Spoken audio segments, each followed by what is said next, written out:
Please subscribe Tito Manny Vlog.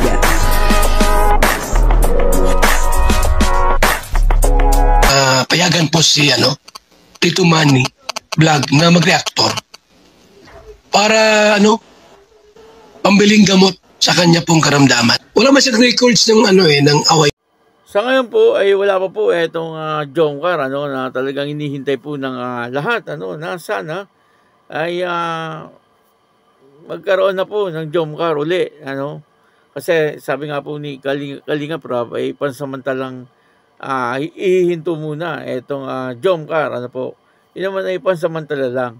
Alam naman po nating lahat na magtutuloy-tuloy po itong Jomcar lalo na po sa ngayon na talagang marami ang nag-aabang.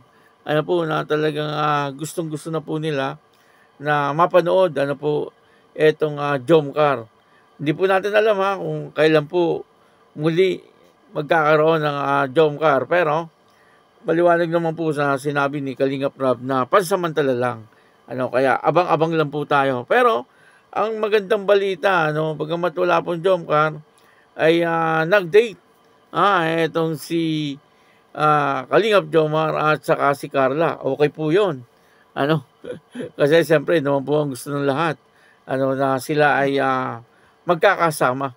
At sobrang saya po siyempre ni Kalingap Jomar at nagkaroon po ng oras etong si Carla para makipag-date sa kanya. Papanoorin po natin yung video at siyempre bibigyan po natin ng konting reaction. Pero bago po yan, ako muna po yung bumabati sa inyong lahat ng magandang umaga, magandang tanghali at magandang gabi sa inyong lahat mga kapatid.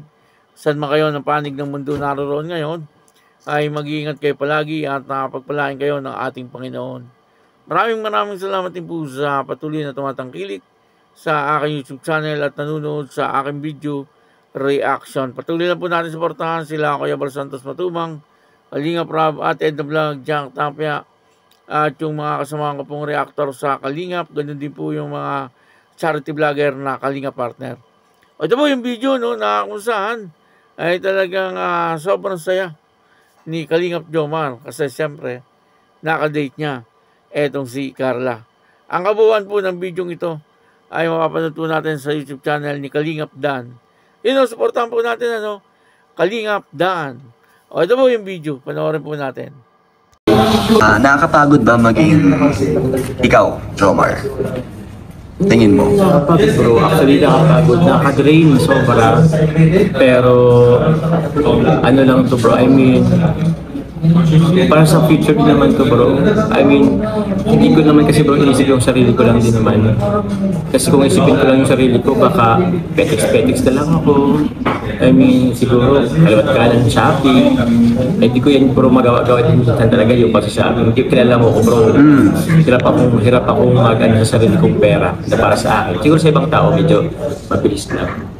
Pero yun, pagod pero okay naman bro. Inisip ko naman bro, Worth it naman bro, diba? Worth it naman. Nakapagbigay tayong tulong sa ibang tao, nakapagbigay inspirasyon sa ibang tao, sa pamilya bro, nakakapag-provide tayo. Somehow, syempre bro, andyan rin yung mga tropa sa inyo. Syempre kay Carla na hindi busy din kasi bro ngayon si Carla. Pero time to time bro, kahit kapag naman kami banding kagabi. Wow. Kagabi bro, dito kami bro sa Caloocan kagabi bro. Alam ba ng mga alam ba yan? Ay, di naman bro kasi lagi kailangan ipaalam lang lakad. Basta parang private na mas masaya kasi pag medyo hindi Yun din bro ang natutunan ko bro. Kasi before bro parang masyadong broadcast kung anong lakad, kung ano. Lahat ng galaw nyo na nakikita, nalalaman. So mas maganda yung private lang. Private lang din naman. O bahala sila kung anong isipin ng mga Minsan kasi bro kakaano din. Di ba hindi kami na nakikita madalas na ngayon na magkasama. Yun, minsan, yung iba, ang dami ng kwento, ang dami ng samut-saring kwento na ang inaano, parang ginajudge na kami kung yung standing na namin bro. Pero, okay lang yun. Ang importante na may alam namin yung yung sa isa't isa. Yun ang importante. Kayo ang nakakaalam ng nangyayari sa inyong personal na buhay. So, sa dulo na naman, kayo rin naman talaga ang magtutulungan di ba? At the end of the day, di ba? At the end of the day, mas importante pa rin yung ano namin kay Carla. Okay. So, question ko na is, sa simula na nagkakilala kayo, so parang sa buong time na nagkasama at nagkakilala kayo, 9 ang naging 9 out of 10 naging part si Carla sa iyong buhay. Oo naman. Sa iyong parang Sa atin. kung ano ka ngayon. Oo, bro. Wow, grabe. Oo din naman. Ay siguro, ano ba? Oo, kasi yun din bro. Diba? Nalimutan ka kasi bro si Kalinga Prab. Isa rin talaga si Kalinga Prab bro sa ano, gaganti talaga. Oo, syempre hindi kanya kalimutan si Kalinga Prab, si Kuya Val, si Tita Kuya Val, Ella. sila kasi automatic na kasi yan, mataas na talaga. Talagang yan eh. kung ano meron lahat ngayon ng Kalinga, dahil yan sa kanila. Dahil sa kanila. So, pag sinabing ano ang, basta automatic yan, sila na lagi nagsimula. Sa kanila lagi nagsisimula. Oo, sa kanila nagsisimula. Isa siya, tanong mo naman kay Carla, yun tayo sa 9 bro.